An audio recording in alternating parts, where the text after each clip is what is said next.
Hi, we're the GreatBritishGamers, and today we're reviewing Assassin's Creed on the PlayStation 3. This is available on the PS3 and Xbox, and on both versions it's pretty good. Now, as you probably guessed, the game's about assassinating people, and you're a person who travels back in time to discover their past, and you take the form of an assassin. And the game uses a lot of free roam, and you can also do the missions as well. The control system works well. You got attacking and stuff, and then it just feels right. It's quite a hard game to get used to, but it's kind of like the controls in Prince of Persia. So if you've ever played that on the PS3, yeah, it's pretty much the same. It uses the same game engine, the Assassin's engine, so it's pretty much the same game, different environment.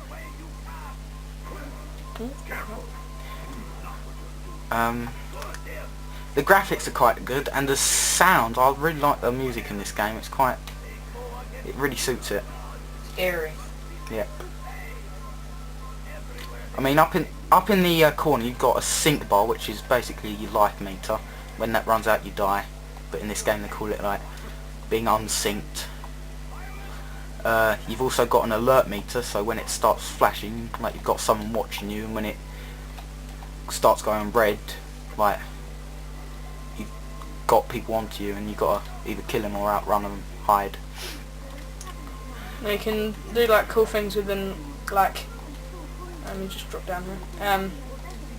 If you just you just got normal citizens here, and if you've got a bit of heat on you, you've got soldiers following you, or you're in a bit of people are a bit wary about you, you can blend in by this guy just starts praying, and people start begging towards you and stuff. So it's quite real. If you think about medieval times, then it feels very real. The main game itself is roughly about 10 hours, maybe a bit less, maybe a bit more, but somewhere around that time. And as well as the main game, you've got all these side missions, it be viewpoints where you climb to a tall tower and get to know the area by synchronizing yourself with it. You can do pickpocketing missions, which are quite good. You've got all different stuff. You have to save citizens when they're being attacked or whatever. Listen in on people's conversations, learn about what they're saying. And for the actual main game, you do have to do a tiny bit of side missions just to get information, but most of it is optional, and you find yourself doing it anyway because it is quite enjoyable. And as you can see, the graphics are really, really nice here.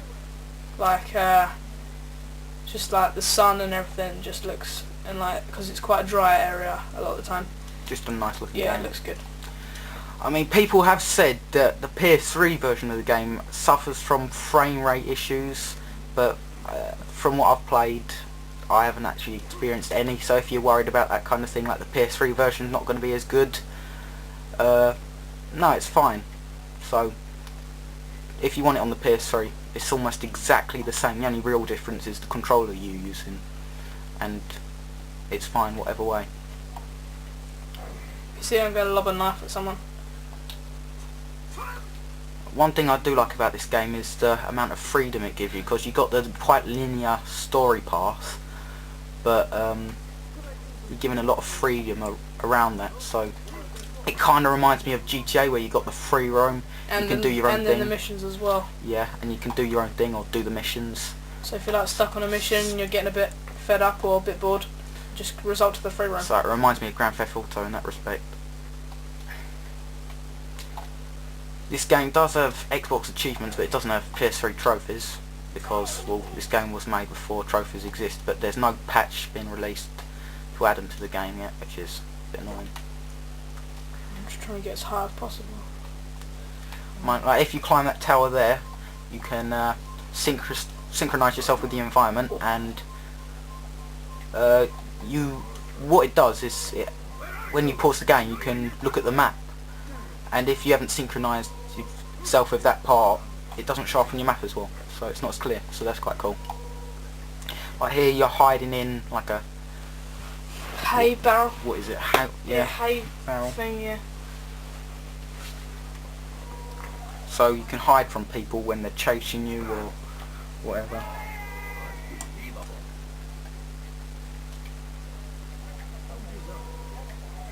It's got a kind of Prince of Persia feel to it with the like running and jumping and stuff, but here's one of the collectibles here if you just touch it. It's one of the collectibles, quite a lot of collectibles, optional, but you'll find yourself once again just doing it anyway because it's quite enjoyable just to go around finding them.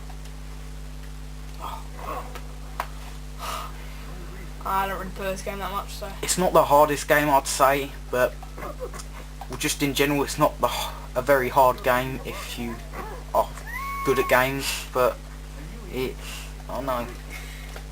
Some people could find it hard, some people could find it easy. Depends what type of gamer you are.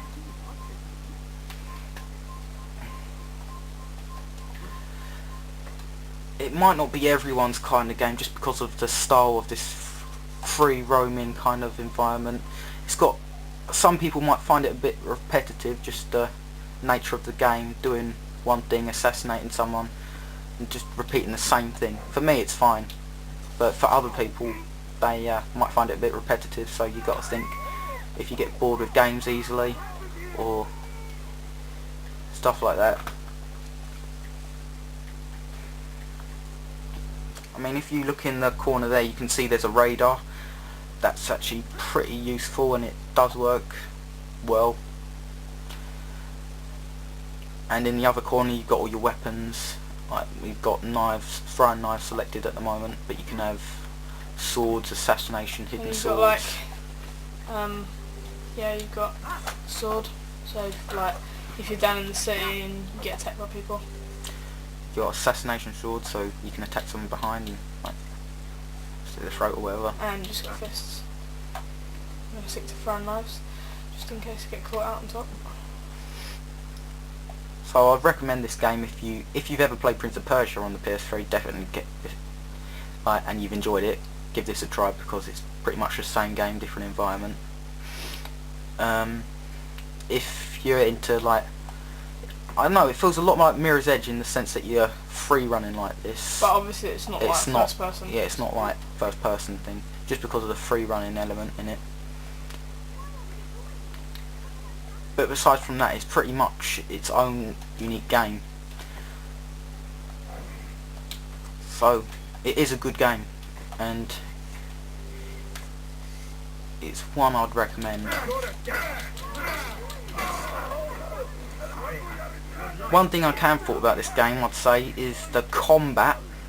It's just a bit of a button masher, so if you're into that sort of thing, you don't mind button mashing, that'd be fine. Sometimes you have to be a bit tactical, I mean like dodge people's attacks or whatever, but generally it's pretty much a button masher when it comes to the combat side of things.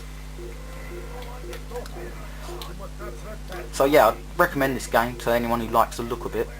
I don't think there's a demo, but you can really tell if you like the look of this game just by watching it.